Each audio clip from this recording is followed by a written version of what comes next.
હે મોટા હો આ મચ્છર બદલો લઈએ બદલો લઈએ કેવો કઈ નક્કી ન હોય. કાં શું થયું? અરે વાં મચ્છર બહુ હતા હા ટાંડા બાજા ને અહીંયા હા તો મેં ધુમાડો કર્યો. હા ભાગો ઠોકીને ભાગો મેં કીધું. હા તો એક મચ્છર ઉડતું ગયું મને કહેતું ગયું એ કે જો કે મારા હાડફેટમાં છેડ્યો ને તેથી કે જો કોજાવી ન દો તો મને કહી જાય.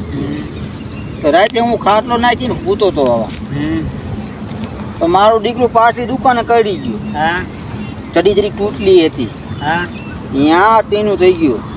અરે સવારે યાર સંડાસે માન જઈએ કે હું સંડા જઈને હાલ્યો આવતો હતો ને હા તો મચ્છર નીકળ્યો અને કે કાં પોજાવી દીધી ને બોલ આપણે આવડે તો નથી પોજાવી કે મચ્છરને આવડું કતું તો પોજાવી દીધી.